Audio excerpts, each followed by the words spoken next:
महर्षि, इसमें एक प्रश्न है महर्षि, साधक को ऐसे अपनी आंतरिक स्थिति का तो हल्का हल्का अनुभव होने लग जाता है, जैसे कि मेरा थोड़ा सा क्रोध पे नियंत्रण हुआ है या नाम जप में मेरी रुचि बढ़ रही है। वो महर्षि वो कौन सा क्षण होता है जब एक दिव्यानुभूति का अनुभव होता है? जैसे ये बात जब मैं साधक हूँ इसका भी लय हो जाता है चिंतन के द्वारा, तब दिव्यानुभूति होती है। मैं भगवान का चिंतन कर रहा हूँ, ये बात भी जब भूल जाता है, केवल चिंतन रह जाता है, तब दिव्यानुभूति होती है। जब मैं का विस्मरण हो जाता है, जब तक करता रहता है तब तक दिव्यानुभूति नहीं रहती, चाहे वो सत्य साधन ही क्यों ना हो। और जब सत्य साधन में कर्ता का विलय हो जाता है तब भगवत तत्व का अनुभव होता है, चाहे वो आत्म तत्व का हो या भगवत तत्व का हो, एक ही स्वरूप, तब दिव्यानुभूति होती है। स्त्री पुरुष भाव का मिट जाना और मैं भगवत चिंतन कर रहा हूं इसका भी नष्ट हो जाना, लय हो जाना, केवल चिंतन हो रहा है। को हम कहां बिसर सुधि गए, मैं कौन हूं कहां हूं ये सुधि खत्म। देह कुटुंब ते जाए छूट सब ही विधि ना, तो ब्रह्म नहीं माया नहीं, नहीं जीव नहीं काल, अपनी हूं सुधि ना रही, एक रहे हो नंदलाल। आत्मस्वरूप प्रभु में केवल रति, कोई अन्य चिंतन नहीं, ये आखिरी स्थिति है। इसका वर्णन है। गोपिकाएं बस इशारे में उद्धव जी को कह रहे, कान भय प्राण में, प्राण भय कान में, ये में न जान परे कान है कि प्राण है, ना ही न रहो ये वहां ठौर। अब जगह नहीं रह गई, उद्धव ना ही न रहो ये वहां ठौर।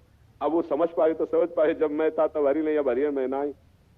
जब मैं था तब हरि नहीं, अब हरि है मैं ना ही। केवल हरि ही हरि, मैं हरि का चिंतन कर रहा हूं, ये भी गया, तब वो दिव्यानुभूति होती है। वही भगवत स्वरूप महात्मा हो जाता है, चाहे गृहस्थ हो चाहे विरक्त हो। अब उसमें और भगवान में कोई अंतर नहीं। उसका मन भगवान, उसका बुद्धि भगवान, उसका चित्त भगवान, उसका अहम भगवान, उसकी चेष्टा भगवत स्वरूप, उसकी वाणी भगवत स्वरूप, उसका दर्शन भगवत स्वरूप, और वो भगवत प्राप्ति कराने में समर्थ होता है।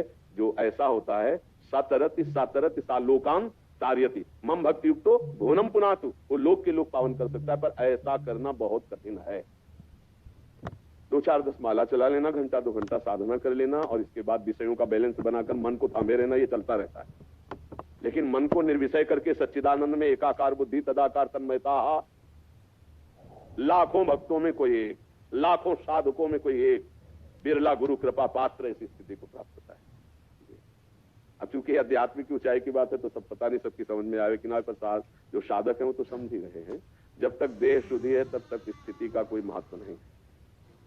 जब देह शुद्धि विस्मृत होकर के फिर महाराज जी जो अनुभव होता है वो अंदर का अनुभव भी होता है, बाहरी चक्षु नेत्रों से भी हम, जैसे महाराज जी आपने कभी अंदर जैसा चिंतन चलता है वैसे ही बाहरी दिखाई देता है। इन इंद्रियों की ताकत नहीं है कि अंदर के चिंतन से रहित कुछ देख लें। जैसे हमारी आंख खुली हो, हमारे अंदर चिंतन चल रहा है किसी कामिनी का, भोग वासना जनित, तो सामने भगवान की छवि हो तो दिखाई नहीं देगी, केवल कामिनी दिखाई देगी और उसकी भोग वासना।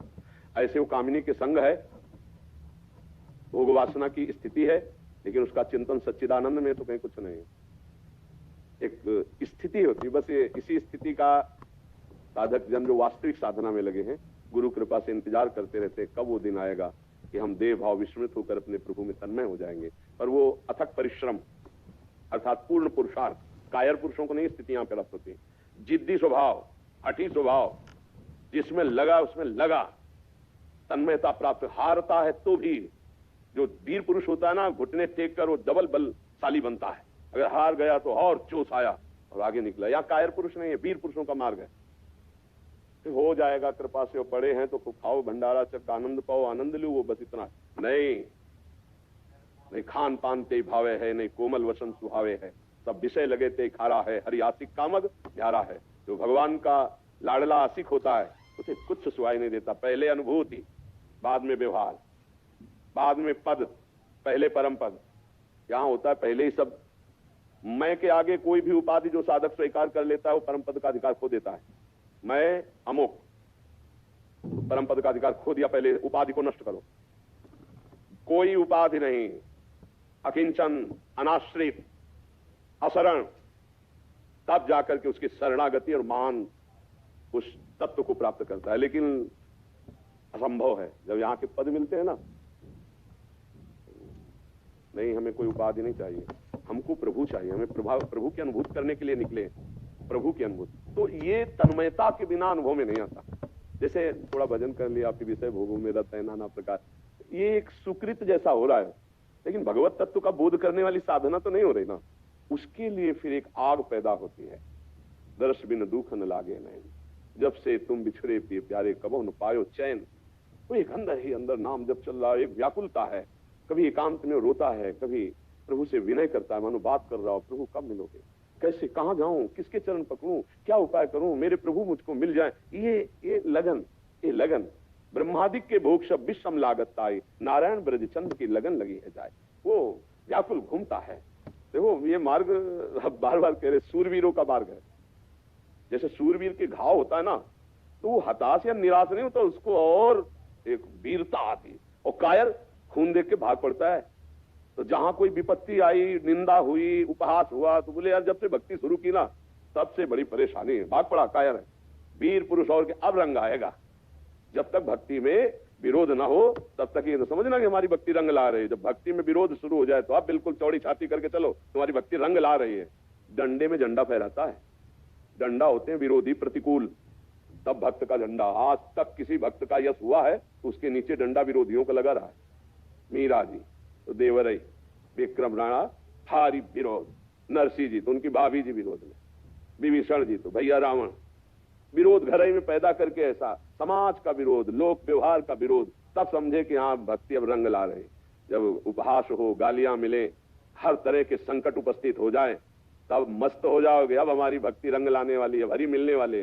तो ये कायरों का मार्ग नहीं है, ये सूरवीरों का मार्ग है। इसीलिए नाम जप करो, नाम जप से आप में बल आ जाएगा, नाम जप से आप में ज्ञान आ जाएगा, नाम जप करने से दिव्यानुभूतियां, दिव्य महापुरुषों का, आपको अंदर की बात बता रहा हूं, हृदय की। जैसे हम राम राम जपे तो जितने राम जापक संत हैं सबका कृपा प्रसाद मिलेगा। हम राधा राधा जपे तो जितने राधा जापक संत हैं सबका कृपा प्रसाद। हम प्रणव जप रहे हैं गुरु प्रदत्त, तो जितने प्रणव जपने वाले महात्मा हैं सबका कृपा प्रसाद, तब वो सिद्ध होता है।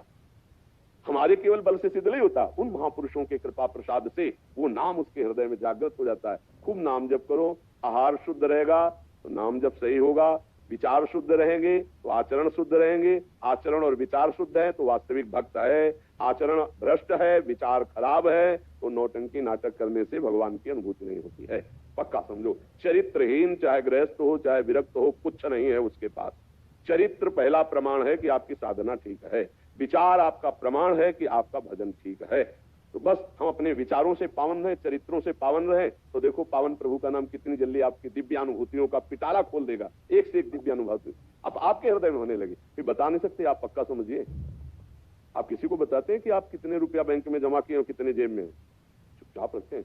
कोई कहे क्या है, कुछ नहीं, ऐसे खुजली हो रही थी, नहीं। और स्वप्न में भी अगर एक महात्मा आ गया है तो माइक से बोलेंगे, हमें स्वप्न में अमुक महात्मा, क्यों?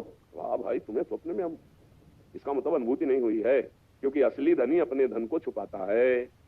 गांव का गरीब आदमी अगर 500 रुपया पाता है ना, तो 50 पैसा का उस समय जैसे पान लगता था, तो वो 500 निकालेगा, क्योंकि गरीब आदमी ना दिखाने के लिए कि मैं धनी हूं।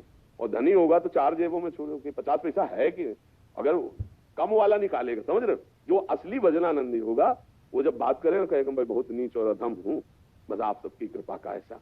और जहां 2-4 माला होते हैं तो लगता है कि आप तो बाबा जी होकर उतना भजन नहीं करते जितना हम गृहस्थों के कहे ना कहे, अंदर रहेगा। अंदर कमजोर भजनानंदी का अहम बढ़ता है और गुरु कृपा पात्र भजनानंदी के अंदर दैन्यता बढ़ती है। क्वाहम तुच्छा परम मधमा प्राण हो गर कर्मा। देखो महान भजनानंदी हनुमान जी, असमय अधम सखा सुन मोहू पर रखी। जहां भजन है वहां दैन्यता है, जहां अहम है वहां विकार है। भजन का नाटक हो सकता है, भजन नहीं।